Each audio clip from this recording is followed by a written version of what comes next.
What's up, Bigger Pockets? Chris Lopez here, and welcome back to their live Q&A for the Tribe of Multifamily Mentors show. I got my co-host, Terrence Doyle. Terrence, how are you, man?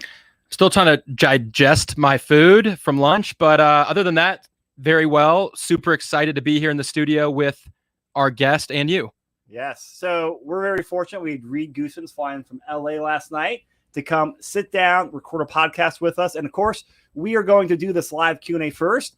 So Bigger Pockets, YouTube out there, ask your question. Reed knows how to come to a brand new market or brand new country and make things happen. And he knows how to operate properties and underwrite them. So make sure you ask those types of questions because he is an expert out there. Reed, glad to have you on the show, man. Lads, thanks for having me. I'm really excited to be here in Denver. Beautiful day outside. I missed the weather the last couple of days, right? I heard it was pretty miserable before I came in. You came at a perfect time. You brought the sunshine, the LA and Aussie sun. Aussie. Oi, oi, oi. That's right.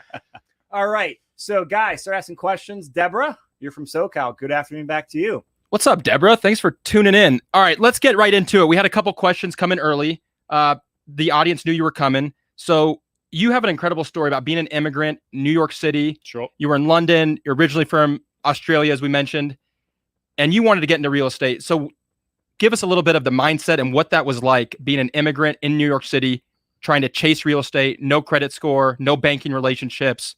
I mean, fresh off the boat, and you got it done. Tell us about that. So just to, a bit of context for everyone, I had picked up a book Rich Dad Poor Dad prior to moving to the United States, and I was self-educating in Australia before moving here, but really wanted to still move to the United States in early 2012. So by the time I landed here in the US, I probably had about 2 years of self-education, whether I'm going to fix and flip or lease options or something in Aussie. Moved to the US, and then quickly realized you guys here have got some incredible real estate networking clubs, like the REIAs, the Real Estate Investment Associations. I don't know if I can cross promote whatever, but I thought Australia had good networking, but coming to the Big Apple is like networking on steroids. So 2 weeks fresh off the boat, I'm at my first networking event, paying $20-$30 at the door, getting some incredible content. And that's what's got me started. And I knew that I needed to change my mindset of also my language about real estate investing, because we speak a little bit differently in Australia. So understanding what a cap rate is, understanding what credit score is, understanding what an EIN number, an LLC, all that sort of stuff I needed to learn really, really quickly. And then from there, it was about taking action and getting into a market. So you were paying $20 or $30 to get into these classes, and it was like, whatever it takes, I just want to be in here. I want to soak it up. Well, again, coming from Australia, where had no, like, the tapestry of you guys, all the different RIA clubs around each MSA's got one, Denver's probably got one. We don't have that in Australia. So again, it's part of my superpower is like coming to this country and realizing what I didn't have in Aussie, and then taking that with 2 hands and running with it. So you saw those classes as an incredible opportunity. And what most people probably take for granted in New York City, that there's something like that networking event every night of the week or every hour. You saw it as like, man, this is incredible. We don't have access to building relationships like this and the information. It was like I would have to pay a guru thousands and thousands of dollars in Australia. And I was like, weekend courses, $30. I remember picking up the Green Book Flip, FLIP. You've ever seen that book? And I was like, this is great. Wow. So it was completely just a completely new world for me when I moved to the United States. That's an incredible perspective. So I know that you started out. We've got some questions rolling. All right, let's go. So sorry to catch you off there, but this actually I want to catch up. So this is from Ken. We cannot catch this on a live a few weeks ago, but Ken says, I have a question that's building up from the last 2 webinars I've watched. How do you properly calculate the ARV of a multifamily property? And he goes on in the Bigger Pockets private message. When I've done my research, reading and asking people in the forums, almost every answer mirrors the ARV calculation of single-family homes. So how do you calculate ARV multifamily? And to delineate that, there's different types of multifamily. So it's a very loaded question. Very loaded question. You've owned small multifamily and big multifamily. Right. So what do you say to Ken? Ken, it's all about NOI and how you can grow that in the market cap rate. It's NOI divided by cap rate, and that's what's going to give you the value. So that's both going on the entry when you first look at an asset, and then where you can grow the NOI over hold. So if it's 3, 4, 5 years, are you going to grow that NOI 5, 10% a year, depending on your value add strategy? And then what's your exit cap rate going to be? And typically there's a difference, right? There's going to be an entry cap rate and an exit cap rate. Rule of thumb is when I underwrite deals, I like to look at about a 10% expansion, so 10 basis points. So if I'm buying at a 5 cap, I'm going to exit at a 5.5 cap, meaning that the market is worse than what it is I'm buying it in today, right? But I'm going to offset that by growing my net operating income over the 4 or 5 year hold or whatever it might be. I hope that answers Ken's question. No, 1,000%. Ken, I think the punchline for you is you have to know your market. The number one thing is you have to know your market. So if you're in a tertiary market, let's say a smaller city in a bigger state.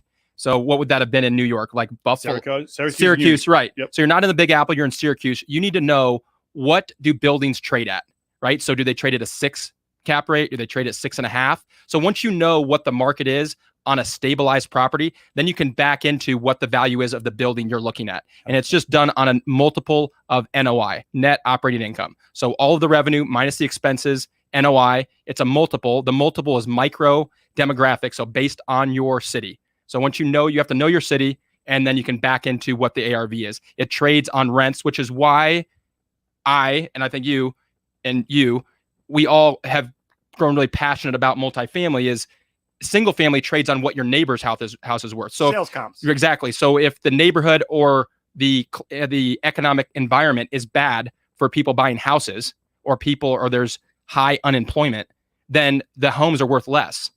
But it's completely separate set of underwriting for multifamily. It's just based on rents. So the economy can be, quote unquote, not doing very well. But if rents are going up, NOI is going up, the value of the building is going up, even if the residential homes in the neighborhood have gone down.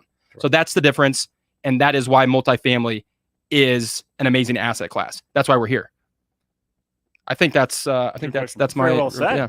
Thank you, Ken, for that question. Ken, that's a great question. So Daniel asked, what are the key things when you mean refer to knowing your market?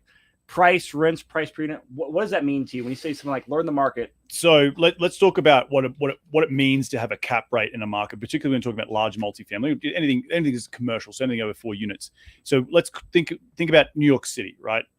Cap rate is a reflection of risk. So if in New York City, I might be buying cap rates, or might be buying buildings at 3% cap, right? That's the return on money. If I'm going to go out and buy 100 units in New York City, all cash, I'm going to get a 3% return.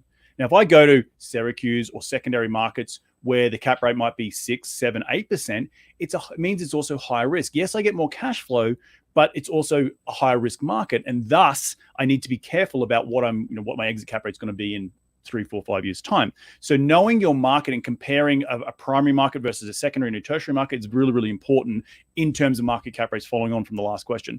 The next thing you need to look at is like, what is the price per pound? And when they say price per pound is what are things selling for, not on a price per square foot basis, but a price per unit basis. So are you picking up at $30,000 a door, $40,000 a door? I'm now buying stuff at $150,000 a door, but my cap rates in those markets are a little bit different. So it all has the same sort of things as if you're looking at from a single family fix and flip ARV. You're still looking at on a numeric basis based on the lowest common denominator, i.e., price per in single family, price per square foot. In multifamily, it might be price per unit, and also cap rate. So they're the two real things you got to look at when you're assessing your market and then trying to understand where the market is headed to. So what's the best way for investors to start learning about these metrics for their market? Is it Googling, talking to brokers, RIAs? So when I first moved to the United States, I didn't know what a cap rate was. I had to learn what it was. It's about going and consistently educating yourself all the time. What's an NOI? How do I read a P&L? What does that mean in terms of if I grow that NOI over a period of time? So your financial IQ is really, really important. How you apply that to an individual market, in my 2 cents, is that when I got my first multifamily deal, I had to underwrite 60 different properties before I found the right one. But also what I did in the time of underwriting 60 different properties, I got to see 60 different deals in one market, and I got to understand my market a lot better. So where are things headed for? What are things trading at? And that helped me do sort of a desktop study on a market I'd never lived in, never even been to, but I eventually got a deal under contract because I just had underwritten so many deals. So those people out there looking to go for a new market, is be prepared to underwrite 20, 30, 40 unit deals in your market before you feel comfortable with going out on that first one. And the more deals you underwrite, the better you're going to be. Like, okay, I know what the price per pound is going to be. I know what the cap rate is going to be. I know what the operating expenses. All these things start falling into place by just repetition. Doing the reps. It's really, really important. Well, let me ask you this, because you do the reps, but if you're underwriting 50 deals garbage in equals garbage out. How does someone go one layer deeper and make sure that their assumptions are at least within the ballpark of that market? Yeah, well, that's where you need to talk to your brokers. You need to talk to your property management. Developing your team on the ground is really, really important. Don't get me wrong; it's a whole podcast in itself. But understanding and quizzing those people who are in the market, who are operating day in, day out. Hey, what are you seeing in terms of what things are trading at, price per pound, cap rates? Property management team, what are things operating in your market? Like, what are you paying payroll? We're talking about payroll at lunch on, custodial techs and what you're paying per hour. It's a little bit different in Denver than compared to Des Moines, Iowa, compared to Texas. You need to understand those nuances. And that's just about conversations. And then it goes back to the reps. The more you do it, the more comfortable you feel with underwriting a deal, understanding the P&L, and then really seeing where the value is when you compare 20, 30, 40 deals side by side. Yeah, you nailed that. I think one of the things going back on the first point was, you started out going to meetup groups and networking. And in those groups, if you're active and you ask questions and you try and build relationships, strategic relationships by asking questions, the right questions, you're going to get around people that are going to help you and guide you through this. Correct. Mentors, the name of the show is, if you get around the right people and you have a mentor, it will save you a bunch of time and headache. Correct. 100%. Yeah. Can't. And over the longest period of time, I put off getting a mentor, right? It took me a long time. We can get into that story in a little bit, but we will expand on that in the full interview. Oh yeah. And we'll be recording that in about an hour. It comes out in the near future, next month or two. All right. So Cam, gotta go to you because Cam's a regular on these, just Hi, Cam. Cam's have a good question here. I have a more generic question, Reed. How do you initiate your contact with lenders before you're ready to buy? How do you initiate your contact with lenders before you're ready to buy? Similar things like you would do with in single family. So you need to go out and find out who are the best lenders in your market. And I'm not talking about primary lenders. I'm not talking about the big, your big Freddie and Fannie. Like, maybe you need to go talk to a local bank and say, like, if I'm looking at a small 6-unit or 10-unit, could a local regional bank be able to support me in this acquisition when you maybe not have a ton of experience? Again, like the brokers, like the property management team, your lender is really, really important. And getting to know people, boots on the ground, who are in that market, who understand the value and understand your story or understand what you're trying to do is super important. Yeah, Cam, one of my mentors, maybe 5, 6, 7 years ago, told me, if you wait until you have a deal under contract to go get a loan, you're way behind and it's done. You've already lost. You have to lay the groundwork with lenders way before you have a deal. And you have to understand what their parameters are, what they're looking for. That way you know how to craft your offer. The number one resource for lenders in your market is brokers. Brokers are incentivized to know who the most aggressive lenders are for every asset class, so every size of multifamily, because they're not going to get paid unless a deal closes. So build relationships with brokers. They will tell you which lenders to work with, and the lenders will tell you the criteria, and that will help you craft and put together your offer the right way based on how quickly they can close, how much time they need for appraisal, how much money they want down, etc. So work on your lenders before you even make an offer, and just be upfront with brokers. Hey, I'm looking at a 4-unit. I'm looking at an 8-unit. Who's the best lender in town for this particular property? Right. And they will guide you in the right direction. So, follow-up question from Daniel says, when underwriting, can you explain what factors might be different when comparing a 4-unit versus a 10-unit, or is it all relatively the same? And keep in mind out there that 4 units is residential, above is commercial. Very, very different. So because you've bought triplexes. I think your first deal was a triplex in Syracuse. That's correct. Now you have all cash. Yeah. Now you've got hundreds of units and buildings. So both sides of the coin. Yeah. So how would you answer that? So yeah, resi, like anything resi, you're going to be dependent on the lender, or the borrower, I should say. So how well of a credit score do you have? How likely are you going to pay back the mortgage? And the property, the rental income doesn't actually come into account very much, particularly in residential. However, on the 10 units, they will then bring in the rental income as part of the debt service or part of the income to service the debt. So understanding that how banks look at individual assets, 4 units, they will not take in the rental income. 10 units, they will take in the rental income. So because banks look at anything over 4 units as like a business, right? So it can be self-sustaining. If you were to fall over tomorrow, God forbid, the 10 unit will still be able to service the debt, and that's what the bank is worried about. Whereas in resi, they're pinning it on you, right? They're saying, can you service this debt excluding rent? And if you somehow fall over tomorrow, well then the deal's done. So 100%. Yeah, great answer. Make sure you understand those nuances because a lender on a 4 unit is different than a lender on a 10 or 100 unit. They are completely different areas. So let's see here. Zach, when investing out of state, do you try to find local mentors or mentors from the market you're investing in? So if I'm in New York City and I'm looking to invest in Texas, do I find a mentor in Texas or find a mentor in New York City? I personally found a mentor in my home in where I was from, and then or where I was living, and then I had to find a market, right? It didn't matter. And actually, what mattered more, not necessarily the mentor on the ground, was the team on the ground. You know, the broker, the lender, the property management, the insurance. They're the ones that need to be in the market where your mentor can be really wherever. So as long as you resonate with that mentor and you have a lot of compatibility, I think that's really, really important to make the success of a student versus the mentor relationship. Yeah, I agree. Totally agree. So, well, here's a follow-up question here from David. He asked, where do you find mentors in Virginia Beach? Now, whether it's Virginia Beach or Denver or Aurora, New York City, how do you find Don't you have a few of those in your Rolodex? Oh, yeah. Reed? Yeah. Exactly. Why don't you pull out? No, it, again, goes back to who you resonate with, right? Like people that you aspire to be. I remember my first mentor, he'd only done one deal, but I aspired to be him because he was different to who I was. And I remember being very frugal with my money and not wanting them to pay a lot of it. So there was only a few mentors that fitted to that criteria. And so it was really important for me to understand that, one, does he get me? Two, does he have experience that I can look up to? And three, how does he help me up my game? And that was probably the biggest thing. Yeah. David, I think if you're looking for specific like steps on how to get the mentor, I think start with bigger pockets. You could post something on the forums, talk about the things you're looking for, see that there's local meetups. Early on, Reed talked about real estate RIAs, groups that you can get involved with. So there's a lot of resources. I think you could start with bigger pockets. It's the number one resource for real estate. You're going to be able to see exactly who the players are in Virginia Beach. And I would spend, this is how I met Chris. This is how we met Reed. I mean, get on bigger pockets, spend 1 or 2 hours a day minimum, networking, posting, engaging, seeing who's talking about real estate in Virginia Beach, and just message them. If you see someone that sounds like they really know what they're talking about, has a lot of experience, and is adding value to the community, just reach out to them and ask them if you can grab coffee, and make sure you pay for the coffee.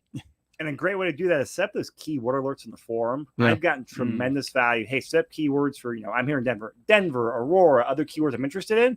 And you see those messages every single day. I read them, you learn names, you start networking that way. So set the keywords on there as well. So, here's a great question. Jorge, I got a couple I'm going to get to. So hold on, guys. Jorge says, what percentage of gross rents do you typically underwrite as expenses for on-site property management on a 50-plus unit complex? We were just talking about this at lunch. We were just talking about this. I think he was eavesdropping on this. He heard our conversation. Yeah, 50 units. So you're going to probably be around the 5 to 6%. I would say maybe a little bit cheaper, maybe 4% if you've got more than one 50-unit property. But on my 100-unit, 200-unit, 300-unit properties, I can jam them down to 2.5%. But I started at 3.5%. On a 50-unit, you're probably going to be in that more 4 to 6, depending on the relationship you have. I don't know if you would agree with that. It really depends on the rents in the market. So in Des Moines, Iowa, there's more severe weather. So you get really humid summers. You get very wet winters, a lot of snow, a lot of rain, a lot of humidity. So our maintenance is probably 10% higher than Denver. But on average, we're $75 per month per unit, labor and materials. And if the more outdated a property is, that needs to go up. The more newly renovated it is, that can go down. So but that's a percentage.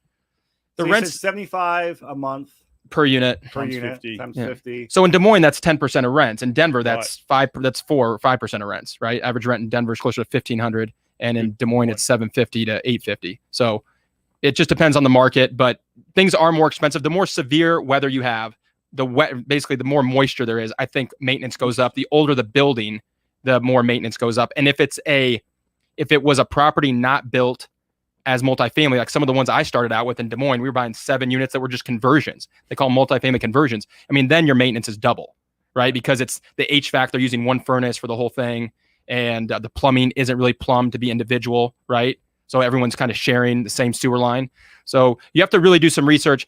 normally lenders are a good resource for that to help you with that, Jorge. Brokers, but just make sure that you know what you're buying, the age of the building, when it was most recently renovated. One of the good things for underwriting that we've done that, someone senior to me taught me was ask for 90, 180 days of their maintenance reports before you buy a building. Ask them to see their maintenance, and you'll get to see what the issues are, and then it'll really help your underwriting. So Travis says, I'm active duty military overseas. Thank you, Travis. Thanks, Travis. For next 3 years, how would you advise I get into investing / finding a mentor? The distance makes things more difficult, as well as finding people who can mentor. So, a couple things about doing long distance stuff. Yep. The first thing I would say is determine on both sides, if you're looking for deals, right? You have to find a market where you're competitive advantage. So what can that be? That could be family members in a particular market. That could be you're from a market that you can start investing in, right? And that will help you get a step above everyone else. And you can then lean on other people when you're abroad to look for deals or to manage the property. In terms of mentors, it should be a little easier because, you could have a mentor in Europe, mentoring someone in Mexico who's mentoring someone in Australia. So the mentor should be a little bit easier. It, again, goes back to who do you resonate with? Who do you aspire to be? And then hopefully they do online mentorship, which they should. Coming out of COVID, we're all online. So that shouldn't be as hard. But going back to the finding the deals, what market do you have a strategic advantage in so you can go out and crush it? Again, I see a lot of people starting with where they're from, or they have family members in a particular market that they know that they can trust and get intel out of them. And I would say, just, watch your language here. Like, yeah, being long distance, it changes the game, Travis, but don't let that be such like a negative thing in your mind that it shoots yourself in the foot. Yep. I found amazing mentors long distance in both my real estate business and my previous business. I found a mentor online. I didn't meet him for like a year and for the first year. And he's been one of my greatest mentors ever. So it's definitely different, but don't use that too much as a crutch and shoot yourself in the foot. And I would definitely, let people know you are active duty military. A lot of people want to help out service members. So definitely make that part of your presentation, your pitch, because we all appreciate, the men and women out there serving, whether it's locally or overseas. Like, people usually help out someone that's more, serving the country. I give preference to that. I think you guys do as well. Oh, 1,000%. I was going to piggyback off of what Reed said, is play to your strengths. The fact that you're serving our country, there's going to be a lot of people that may not have the time, but when they know that you're military and you're serving our country, they're going to want to do anything they can to help you. And they're going to bend over backwards. So I definitely would play to your strengths, which is I'm serving our country. I really want to get into real estate. I want to have some more autonomy, blah, blah, blah. Tell your story. And you're going to find that people have a lot of empathy and they're going to be generous with their time and resources. I can tell you, we talked about this. Two types of people I like a lot are people who have played team sports and been in the military. They know how to work together and they get things done. Discipline. That's right. Discipline. Thank you. Michael, these are some great questions on mentors. Yeah, they're rolling today. Yeah. When meeting with a mentor, should I look to partner with them? Also, do you have any suggestions on how to structure a partner agreement for a beginner with someone who has more capital? So 2 questions. The first one, when meeting with a mentor, should I look to partner with them? Well, it depends on the mentor that you're going after. Are you paying for a mentor, or are you trying to just find someone local in a market? If you are paying for a mentor, they'll have different programs on whether they can or cannot partner with people. So I know when I've mentored people in the past, I really haven't I didn't say forthcoming about like, hey, let's partner. But over recent years, I've actually partnered with a few of my students to help them get their deals done. So it really just does depend on, again, what value you can bring to the table. I think that's another big thing. Like, if you're going to try and tell your mentor, hey, I want to partner with you, it's like, well, what's the value? Are you bringing equity to the table? Are you finding deals? Are you, really good at operations? What's that value that you can bring so they're going to say yes to? And then the second thing is make sure you look in the program, because some programs don't just flat out be like, I don't partner with anyone. So, yeah. So we're talking with Reed Goossens here. We have about 5 minutes left, ladies and gentlemen. So we'll get a few more questions in here. Reed, maybe you can tell a little bit about, you have a podcast. Sure. And you've got a book. So maybe give us, why the more questions are coming in. Give a little plug for the podcast. People can tune in. And you've got some incredible guests, great stories, a lot of, a different flavor than a lot of other podcasts. I think the audience will get a lot of value out of. Sure. So talk a little bit about that. Yeah. So my podcast started back in 2015. end of 2014, early 2015. It's called Investing in the US. It's just about my story coming to the United States, learning, the tricks of the trade here, and then applying that in my business, and then what I've grown to today. My whole shtick is that if an Aussie can come halfway across the world and make it happen, then so can the average American. You just got to open your eyes to the opportunities that are here. Yeah, I think we're at over 300 episodes now. Wow. It's going. Just had Chris on the show. I'm going to have you on the show, Terrence. Has some incredible guests, and yeah, it's really just a different perspective. It's an international perspective, which I also think is a little bit of my superpower. Coming to the US, I spoke about earlier. Just realizing how incredible networking opportunities I have here compared to my home country, and then realizing, wow, there's secondary, tertiary markets that I can buy properties for $30,000, $40,000. That doesn't exist in Australia. So that lens helps me see things in a different light, and maybe listening to the podcast, you can see the same lens. Yeah, I love that. Definitely go check it out. There's some great interviews, and he talks a lot about mentorship. Coming up in the full interview, he's actually going to talk about one of his first mentors, which is one of the biggest names in the multifamily space. I think everyone's going to love that story. I personally found that very interesting and really motivated me. So definitely tune into that. Check out his podcast. I think you're going to get a ton of value out of it. And here's a great question from Andre. I'm from Costa Rica. What about a U.S. mentor to try it here, or do I have to start to invest in the U.S. first, but not being a resident? So firstly, love Costa Rica. I was just there for Christmas and New Year. Love it. It was down in Santa Teresa and Tamarindo. Love those places. I'll definitely move back. I think you're going to find a lot of American expats in Costa Rica. So I would, if you're looking to invest in Costa Rica, which I think that was the question, I believe so, then why not you become the expert for Costa Rica real estate? Why don't you start talking to the realtors in those markets? Why don't you create just a meetup? Coffee might be every second Saturday, or every one Saturday a month. People who are into Costa Rican real estate investing come and meet up at my local cafe, and you're the one putting that on display. So you're going to be the key person of influence, and then people are going to try and bring you deals. There's different ways that even if you're inexperienced, you can learn from other people by just bringing people together. I would start the Costa Rica real estate investing podcast. Yeah, there we go. There is one or not. I love that. There you go. Nailed it. But you're exactly right. Like become the expert. Become the expert. Not the expert. Interview the experts. Yep. And you, by association, you are, and you eventually become one. Andre, and you could do it in both languages. You can do it in Spanish. There's going to be a massive audience for doing it in Spanish. Even if your English is broken, do it in Spanish. People can translate. That could be a great way to differentiate yourself. Yeah. And what you could also do is then with all the expats coming to from the United States or abroad, being able to be bilingual and communicate with that. There's a lot of international money trying to buy Costa Rican real estate, and you can be able to point them in the right direction. Again, key person of influence. All right, last question here for Michelle. This is an interesting one. It's a total curveball from what we've been talking about, but it's very interesting to me. She says, "Hi, I'm 19. My mom just moved out of the U.S. and basically let me take the reins on what to do with the house. It's a 4-2 with an attached guest house with a 1-1 kitchen. What would you do?"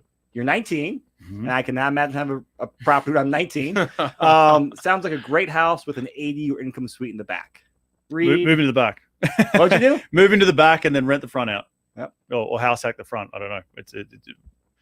Yeah, do that. Or, one of the things that I've done on other properties is live in the main house. Maybe you could rent out some of the basement units to other 19-year-olds. Maybe they pay you I don't know the market, $300 or $400 a month per room.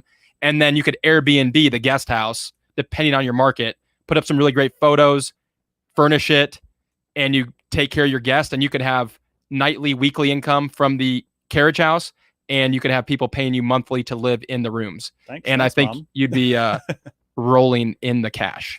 I would also go post that question to the Bigger Pockets forum. That's a great question from the forum response. And I totally agree with Reed's and Terrence's advice, but I'm going to take a step back because as of last week, I'm about 20 years older than you, Michelle. And I cannot believe I'm 20 years older than you now. You got a lot of time in front of you. Take your time, be patient, learn, take it slow, play it smart. Because when you're 29, you can be so much farther along by playing this property, this opportunity completely right. But play it smart, play it safe would be my advice. What market are you in? Maybe, Michelle, drop a comment there, and I think the audience will help you with some better ideas. But if you're in an attractive market that a lot of people are coming to, I really like the Airbnb idea for carriage house. You got time, you're 19, do some really creative things on social media, and I think you'll crush it. All right, Bigger Pockets YouTube. Thank you guys so much. We're at the half-hour mark. We're going to wrap up. We're going to stop our Q&A with Reed Goossens. We're going to take a 5-minute break and go record the full interview. And Reed, what is the best way for people to find out about you and all the cool stuff you're up to? Easily go over to reedgoossens.com. That's ReedGoossens.com. And if you're ever coming through Los Angeles, hit me up at info@reedgoossens.com. More than happy to meet up for a drink or a coffee and talk a bit of shop. All right. Terrence, thank you. Reed, thank you so much. Thank you, lads. Yeah, you crushed it. Nice work.